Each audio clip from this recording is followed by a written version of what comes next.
Good morning అండి. నేను మీ master mines మోహన్ని. Just no ఒక హాఫ్ అన్ అవర్ క్రితం జరిగినట్టు ఒక ఇన్సిడెంట్ మీతో షేర్ చేసుకుంటున్నాను. ఒక బిగ్ షాట్ బిజినెస్ మ్యాగ్నెట్, గుంటూరులోనే ఒక సక్సెస్ఫుల్ బిజినెస్ మ్యాగ్నెట్.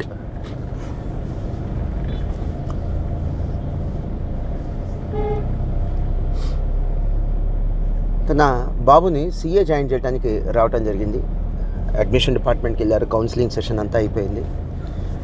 ఆయన ప్రీ డిసైడెడ్ సీఏ జాయిన్ చేయాలి, ఎంఈసీ జాయిన్ చేయాలని ప్రీ డిసైడెడ్. సో అందుకని మాకు ఎక్కువసేపు పట్టలేదు. మా వాళ్ళు చెప్పాల్సిన దానికంటే తక్కువ చెప్పినా కూడా నేను జాయిన్ అయిపోతున్నాను అని అన్నారు. క్యాంపస్ కూడా చూసుకున్నారు, అంతా అయిపోయింది.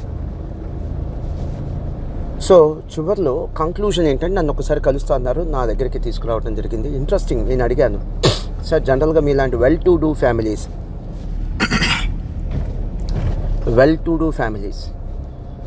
ఇలా ఒక డెసిషన్ తీసుకొని మరి కామర్సు, అది ఎంఈసీ ప్లస్ సిఏ ఇట్లాంటి డెసిషన్స్ తీసుకొని మరి రావడం కొద్దిగా తక్కువ ఉంటుంది సార్. జనరల్లీ ఇలాంటి వెల్ టు డూ ఫ్యామిలీస్ అంటే ఆర్థికంగా బాగా స్థిరపడిన కుటుంబాలు ఎంపీసీ, ఐఐటి లేదా బైపీసీ మెడిసిన్ ఒకవేళ సీట్ రాకపోతే పేమెంట్ చేసినా సరే డొనేషన్ సీట్ అయినా పొంది చదువుకోవాలి. లేకపోతే ఐఐటీలో సీట్ రాకపోతే బీటెక్ ఒక ప్రైవేట్ యూనివర్సిటీలో అయినా సరే డబ్బులు కట్టేదే జాయిన్ చేయాలి. ఇలా ఉంటుంది సార్ టెండెన్సీ. చాలామందిని చూశాను, అందరు కాకపోయినా చాలామందిని చూశాను. ఎందుకు సార్ మీకు కామర్స్ పట్ల ఇంత ఇంట్రెస్ట్? ఎందుకు ఇంత బై చాయిస్ వస్తున్నారు? Not by chance, by choice వస్తున్నారంటే చాలా సింపుల్గా చెప్పేసిన ఆన్సర్ చాలా బాగుంటుంది, వినండి. ఆయన చాలా సింపుల్గా చెప్పేసిన ఆన్సర్. మోహన్ ఒక middle and above middle class ఒక మీడియం అండ్ లార్జ్ స్కేల్ బిజినెస్కి ఒక ఎంటర్ప్రీనర్ ఇబ్బంది పడేది రెండే చోట్ల. ఒక మీడియం అండ్ లార్జ్ స్కేల్ బిజినెస్లో ఎంటర్ప్రీనర్ యజమాని ఇబ్బంది పడేది, ఎంప్లాయర్ ఇబ్బంది పడేది రెండే చోట్ల. అదేంటంటే అడ్మినిస్ట్రేషన్, అకౌంటింగ్. సో రేపు మా బాబుని నేను ఎంటర్ప్రీనర్గా తెచ్చిన వాడు ఇబ్బంది పడేది అక్కడే, అడ్మినిస్ట్రేషన్, అకౌంటింగ్. ఈ రెండు ఇబ్బంది పడకూడదు అంటే బెస్ట్ ఆల్టర్నేటివ్ కామర్స్. సో అందుకని మావాడు సీఏ చేస్తామని అడిగాను, చేస్తానన్నాడు. బ్లైండ్గా డెసిషన్ తీసుకోవచ్చురా, మన దగ్గర వర్క్ చేస్తున్న ఆడిటర్స్ ఉన్నారని చెప్పి మా కంపెనీలోనే వర్క్ చేస్తున్న ఆడిటర్స్ దగ్గరికి పంపించాను. అక్కడ కూడా కౌన్సిలింగ్ తీసుకున్నాడు, అక్కడ కూడా వాళ్ళ అభిప్రాయాలను తీసుకున్నాడు. దెన్ ఈ టుక్ ఏ డెసిషన్, నేను సీఏ చేస్తాను నాన్న అని.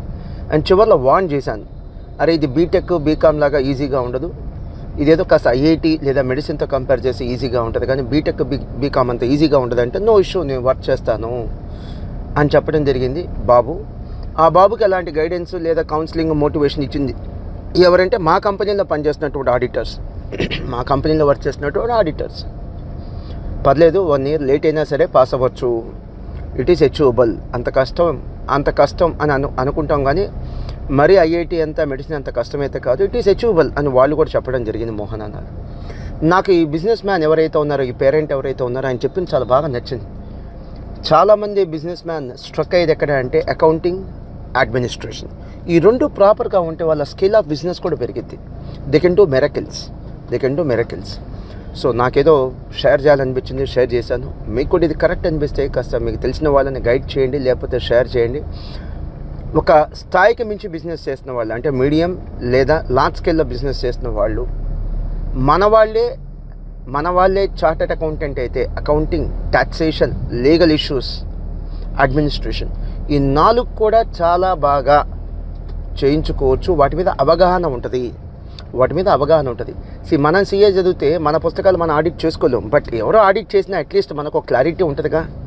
టాక్సేషన్ ఇష్యూస్ కానీ, లీగల్ ఇష్యూస్ కానీ, అడ్మినిస్ట్రేషన్ కానీ, అకౌంటింగ్ కానీ, ఫైనాన్స్ కానీ చాలా బెటర్గా చేయగలం. ఒక టెక్నికల్ నాలెడ్జ్ అంటే బీటెక్ ఇలాంటి వాళ్ళు చదువుకున్న వాళ్ళ దానికంటే ఒక సీఏ చదువుకున్న అతను ఒక లార్జ్ స్కేల్ లేదా మీడియం స్కేల్ బిజినెస్ని ఇంకా అద్భుతంగా చేయగలడు, ఇంకా స్కేల్ అప్ చేయగలడు, ఇంకా పెంచగలడు బిజినెస్. నాకైతే కరెక్ట్ అనిపించింది. మీరు కూడా అవకాశం ఉంటే షేర్ చేయండి.